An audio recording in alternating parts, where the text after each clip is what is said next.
एक वक्त था जब भारत में स्पोर्ट्स का मतलब होता था क्रिकेट, लेकिन आज सिचुएशन बदल चुकी है। भारत और भी खेलों में अपनी पहचान बना रहा है। उनमें से एक है चेस, जी हाँ, शतरंज। भारत ने इस साल चेस ओलंपियाड में मेंस और वुमेन्स कंपटीशन दोनों में गोल्ड लाया है। और इतना ही नहीं, भारत एक दो नहीं पूरे 4 इंडिविजुअल गोल्ड मेडल भी जीता है। यह जीत इतनी स्पेशल है कि विश्वनाथन आनंद ने भी इसे अनबिलीवेबल कहा है। भारत की चेस स्टोरी इतनी बेहतरीन स्टोरी है कि आज भारत में 80 से ज्यादा ग्रैंड मास्टर हैं। दुनिया के टॉप 25 प्लेयर्स में 5 इंडियंस हैं। और गुकेश इस नवंबर वर्ल्ड चैंपियनशिप के टाइटल के लिए compete भी करने वाला है। हम शतरंज को एक जटिल और कठिन गेम के रूप में जानते हैं, जिसमें कैलकुलेशन की आवश्यकता होती है। लेकिन एक समय था यह सड़क किनारे का मनोरंजन था और राजाओं का शौक था। तो ये खेल आधुनिक शतरंज कैसे बन गया? सबसे पहले इसका आविष्कार किसने किया, कैसे ये पूरी दुनिया में पहुंचा, पूरी कहानी बताएंगे आपको। आखिर तक बने रहिएगा हमारे साथ।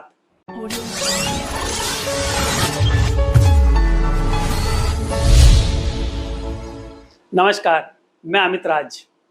साल था 1997। न्यूयॉर्क में एक ऐतिहासिक शतरंज मैच चल रहा था। एक तरफ गैरी कास्परोव, मौजूदा विश्व चैंपियन, और दूसरी ओर एक मशीन, एक आईबीएम सुपर कंप्यूटर, जिसे डीप ब्लू कहा जाता है। किसी भी मशीन ने अभी तक किसी ग्रैंड मास्टर को नहीं हराया था। डीप ब्लू ने 1996 में प्रयास किया था, लेकिन कैस्पर विजयी हुए थे। तो अगले साल दोबारा मैच का समय आ गया, यानी एक और मैन वर्सेस मशीन। इस रीमैच में कुल 6 गेम थे। अब अंतिम 1 घंटे के करीब कैस्परोव अचानक उठ गए। उन्होंने अपने हाथ हवा में लहराए और चले गए, और ऐसे खेल खत्म हो गया। एक सुपर कंप्यूटर ने मौजूदा विश्व शतरंज चैंपियन को हरा दिया था। आज हमको सुपर कंप्यूटर की जरूरत नहीं है, बस अपने मोबाइल फोन पर कोई भी शतरंज ऐप डाउनलोड करें। संभावना है कि किसी भी ग्रैंड मास्टर को हरा सकता है। लेकिन यहां तक पहुंचना आसान नहीं था। शतरंज की उत्पत्ति की कोई तारीख नहीं है, ना ही इसका कोई निर्माता है।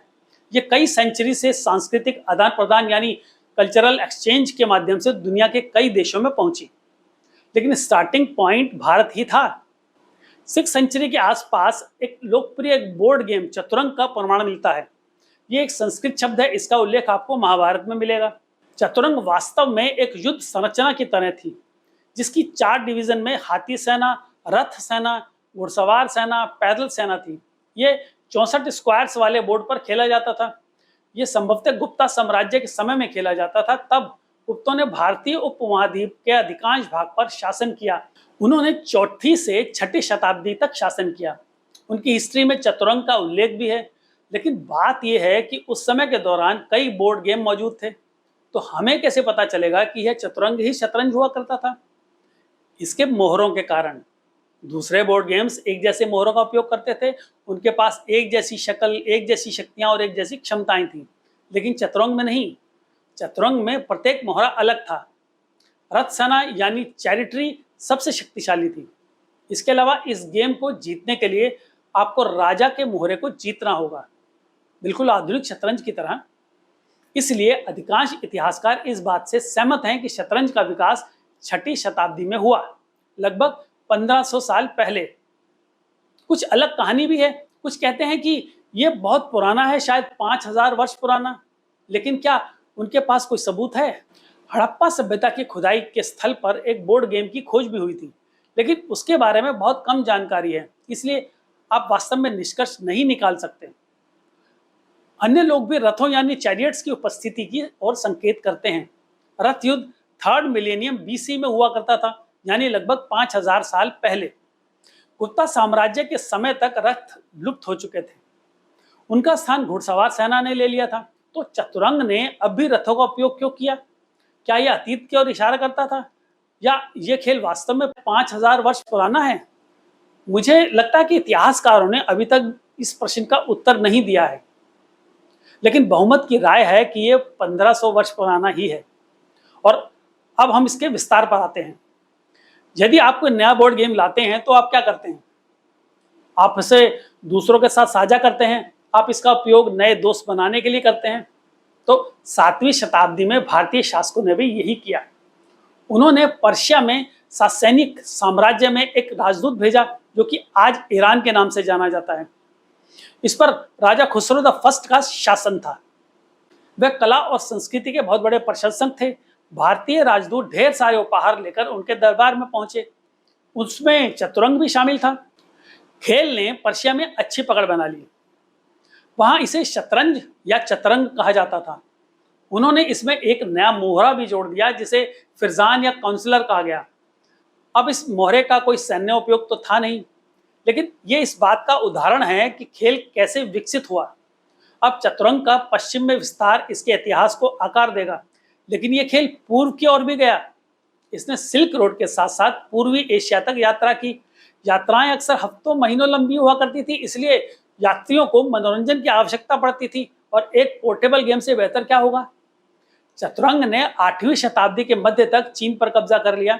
चीन से यह जापान और कोरिया तक गया, लेकिन इस यात्रा में बहुत समय लगा, लगभग 250 वर्ष। इस काल में शतरंज का एक अलग संस्करण विकसित हुआ, चीनी शतरंज। अधिकांश नियम वही रहते हैं, लेकिन बोर्ड के बीच में इस बड़े हॉरिजॉन्टल ब्लॉक की तरह का आकार, चीनी लोग इसे नदी कहते हैं। इसने युद्ध के मैदान को एक अलग आयाम दिया। इसके अलावा मौर्य स्क्वायर्स में नहीं घूमते, दे मूव्ड अक्रॉस इंटरसेक्शंस। जैसे आप एक्सेल शीट पर देखते हैं, ये शायद गो नाम के एक प्रसिद्ध चीनी बोर्ड गेम से आया है। वह भी इंटरसेक्शन पर ही खेला जाता है। लेकिन अब वापस पर्शिया की ओर चलते हैं। खेल के मोहरों के लिए पर्शियंस के अपने नाम थे। राजा को शाह कहा जाता था, और जब राजा को पकड़ लिया जाता था तो उसे शाहमात कहा जाता था। मात का अर्थ है हार, और कुछ मामलों में मौत भी। शतरंज के पसार के साथ ही शाहमात के अलावा ये शब्द भी विकसित हुए। शाहमाता अरबी में और फ्रेंच में एशक मात, और अंग्रेजी में चेकमेट। फ्रांसीसियों ने इस खेल को एशक कहा, जो अंग्रेजी में चेस बन गया। लेकिन शतरंज एशिया से यूरोप तक कैसे पहुंचा? यह अरब साम्राज्य की देन थी। खलीफा जो पैगंबर मोहम्मद का अनुसरण करते थे, इन शासकों को जुआ पसंद नहीं था। इस्लामी कानून में इसे नापसंद किया गया, लेकिन शतरंज जुआ नहीं था। यह कौशल और तकनीक पर आधारित था। भाग्य का इससे कोई लेना देना नहीं था। इसलिए अरब शासकों ने शतरंज को संरक्षण दिया। वह पश्चिम एशिया से उत्तरी अफ्रीका और यूरोप तक फैल गया, लेकिन अरब शतरंज बहुत बुनियादी था। मोहरे पत्थर या मिट्टी से तराशे गए थे। कोई डिजाइन नहीं, कोई आभूषण नहीं, कुछ भी आकर्षक नहीं। ये सब इस्लाम में प्रतिबंधित था। इसलिए 9वीं से 12वीं शताब्दी के बीच शतरंज बोर्ड काफी बुनियादी थे। आप सोच सकते हैं कि बेकार थे, लेकिन इससे खेल को आगे बढ़ाने में मदद मिली। इन बुनियादी बोर्डों को कोई भी बना सकता था, लेकिन फैंसी बोर्ड केवल अमीर लोग ही बना सकते थे, और यहीं पर यूरोप आता है। स्लेविक लोग शतरंज को उत्तरी यूरोप और रूस तक ले गए। वाइकिंग्स इन्हें इंग्लैंड ले गए, और उन्हें फैंसी शतरंज पसंद था। स्कॉटलैंड के एक द्वीप पर पाए गए इस बोर्ड की तरह यह 11वीं से 12वीं शताब्दी का है। वॉलरस आइवरी से 78 मोहरे बनाए गए हैं इसमें। लेकिन यूरोप में शतरंज को तेजी से स्वीकार नहीं किया गया। जैसे राजा लुइस द 9th ने फ्रांस में शतरंज पर प्रतिबंध लगा दिया था। उन्होंने इसे बेकार और उबाऊ खेल बताया, लेकिन अधिकांश अन्य शासकों ने इसका आनंद लिया, जैसे king Henry the first of England, Alfonso the wise of Spain and Ivan the terrible of Russia. इन सभी को शतरंज खेलना पसंद था, इसलिए 15वीं सदी तक यह राजाओं का शाही खेल बन गया। इस बीच शतरंज के घर भारत में खेल अभी तक जीवित था। उदाहरण के लिए मुगलों को यह पसंद था। उनके नए शहर फतेहपुर सीकरी के फर्श पर नक्काशीदार शतरंज की बिसात बनी है। हालांकि उन्होंने शतरंज के मोहरों का उपयोग नहीं किया, उन्होंने खेलने के लिए वास्तविक लोगों का उपयोग किया। इसलिए खेल भले ही भारत से आगे बढ़ गया हो, लेकिन भारतीयों ने इसे कभी छोड़ा नहीं। अगली शताब्दियों में नए नियम सामने आए। उनमें से 2 ने खेल को और अधिक रोमांचक बना दिया। सबसे पहले काउंसलर जो था वो रानी बन गई, जो यकीनन बोर्ड का सबसे शक्तिशाली हिस्सा थी। फिर हाथी बिशप बन गया। अब यह बोर्ड पर डायगोनली मूव कर सकता था। ये दोनों बदलाव शतरंज को बदल देते हैं। पहले खेल खत्म होने में घंटों या कभी कभी कई दिन लग जाते थे, लेकिन अब आप कुछ चालों में जीत सकते हैं। तो अब ज्यादा संघर्ष की जरूरत नहीं। 1835 तक शतरंज बोर्ड स्टैंडर्डाइज हो गया। इसे नाथनियल कुक नाम के एक अंग्रेज ने डिजाइन और पेटेंट कराया था। हावर्ड स्टॉन्टन ने इसका समर्थन किया। तब उन्हें दुनिया का सर्वश्रेष्ठ शतरंज खिलाड़ी माना जाता था, इसलिए उनका समर्थन बहुत मायने रखता था। आज भी अधिकांश प्रतियोगिताएं स्टॉन्टन डिजाइन का उपयोग करती हैं। शतरंज के इस युग में यूरोपीय लोगों का वर्चस्व यानी डोमिनेंस था। लंदन और पराग जैसे शहरों में टूर्नामेंट आयोजित किए गए, तब विजेता भी यूरोपीय थे। 1924 में 15 देश पेरिस में एकत्रित हुए, एक बार फिर अधिकतर यूरोपीय। उन्होंने शतरंज पर अपना होल्ड रखने के लिए एक वैश्विक संस्था बनाई। इस प्रकार चतुरंग से शतरंज तक का सफर पूरा हुआ। भारत को इस खेल को पुनः प्राप्त करने में दशकों लग गए। यह आखिरकार 1990 के दशक के अंत और 2000 की शुरुआत में हुआ। तब विश्वनाथन आनंद विश्व चैंपियन बने। उन्होंने भारत को शतरंज के मानचित्र पर वापस ला दिया। आज भारतीय शतरंज पुनः अपना उचित स्थान प्राप्त कर रहा है। इस साल के अंत में एक भारतीय प्रतिभा विश्व चैंपियन के लिए लड़ेगी। 17 वर्षीय गुकेश इस खिताब के लिए सबसे कम उम्र के दावेदार हैं और वह इस खेल से भारत के प्राचीन संबंध का प्रतिनिधित्व कर रहे हैं।